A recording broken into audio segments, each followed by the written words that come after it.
안녕하세요, 버니입니다. 오늘따라 제가 힘이 조금 없어 보이시죠? 도시락을 싸서 다니려고 아침에 일찍 일어났거든요. 가볍게 먹을 수 있는 냉면조차도 10,000원이 넘나들다 보니 매일 점심 외식을 하는 게 점점 부담스러워졌습니다. 외식 물가는 지난해 대비 8%나 상승했지만 저의 월급은 그대로인걸요. 앞으로 물가는 더 오를 수도 있다는데 내년에 저의 월급도 많아지게 될까요? 최소한의 소비만 해도 하루하루 다르게 물건값이 높아지는 게 부쩍 느껴지는 요즘입니다.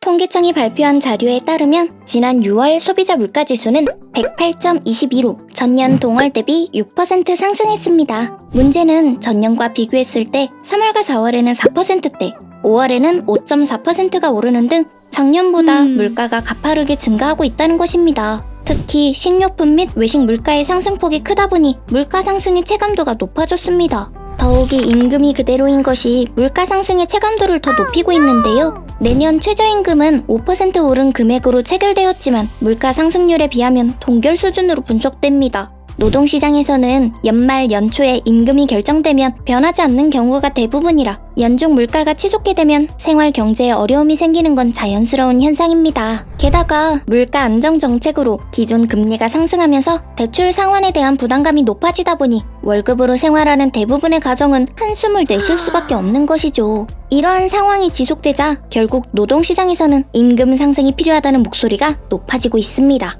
또한 소비재뿐만 아니라 개인 서비스 물가도 지난 5월부터 전년 동월 대비 5%로 뛰어오르면서 근로자의 임금 인상이 더욱 요구되고 있습니다.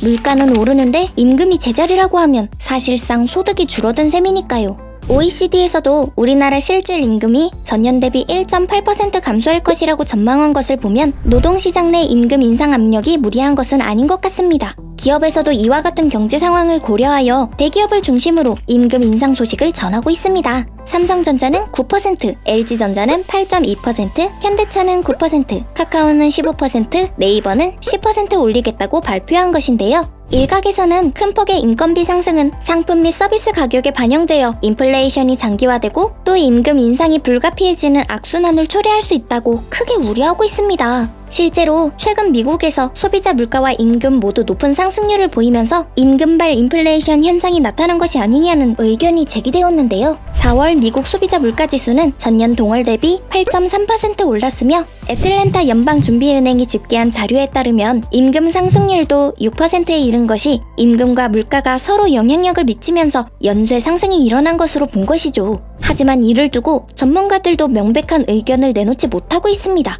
연방준비제도 쪽은 임금발 인플레이션의 증거는 없다고 한 반면 로렌스 서머스 전 재무장관은 연쇄 상승의 기미가 보인다고 주장하고 있는 것이죠. 한국은행 역시도 미국 노동조합의 협상력 약화와 임금 현상 관행이 영향을 미친 것이고 코로나19 이후 구인난이 주된 이유라고 분석하면서도 임금과 물가의 연쇄 상승 가능성을 완전히 배제할 순 없다는 입장입니다.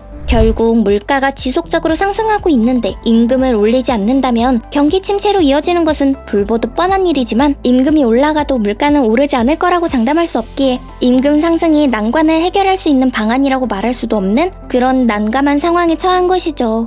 이 난감한 상황에서 벗어나기 위해서는 경기 회복에 초점을 맞춘 정책들이 활성화되어 생활 물가를 재빠르게 안정시키는 것일 텐데요. 사실상 물가 상승 추세는 매우 복합적인 문제로 발생되고 있는 상황이라 단기간에 해결할 수 없는 문제입니다. 아무리 정책적인 노력이 뒷받침된다고 해도 환율, 금리 인상, 국제 곡물 가격 상승분의 국내 물가 반영, 원자재 가격 상승으로 인한 기대 인플레이션 자극 등의 이유로 물가 상승은 장기화될 전망입니다. 이처럼 하반기에도 지속될 것으로 예상되는 고물가의 문제는 기대 인플레이션으로 꼽힙니다. 기대 인플레이션은 가계와 기업이 예상하는 미래 물가 상승률을 말하는데요. 자기 예언적인 특성이 있어 근로자가 물가 상승을 예상하면 고용주에게 임금 인상을 요구하고 기업은 비용 인상분을 제품 가격에 반영하는 악순환의 고리 역할을 하는 것이죠. 따라서 기대 인플레이션을 낮추는 것이 지금 상황에 할 수 있는 최소한의 노력이 아닐까 싶습니다. 기대 인플레이션 하향세로 인해 7월 중순 원 달러 환율이 다소 안정되는 추이를 나타낸 것으로 보면 기대 인플레이션을 낮추는 것이 어느 정도 긍정적으로 작용할 수 있을 것으로 예상되는데요. 유사한 관점에서 일본의 경우도 각 기업이 이윤을 줄여 인건비가 상승하더라도 제품 가격으로 전이시키지 않는 방안을 추진하여 기대 인플레이션으로 인한 악순환의 고리를 끊는 노력을 하고 있습니다. 아직 우리나라는 본격적인 임금과 물가 상승의 굴레에 접어들지는 않은 것 같지만 다른 국가들의 사례를 보면서 곧 불어닥칠지 모르는 경제 상황에 대비하는 것도 좋겠습니다.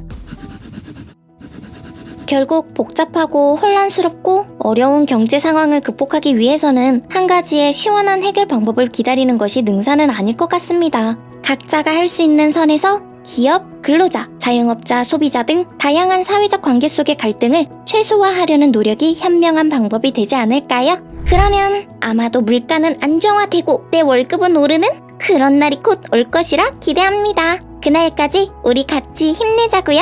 아자 아자! 이상 버니였습니다.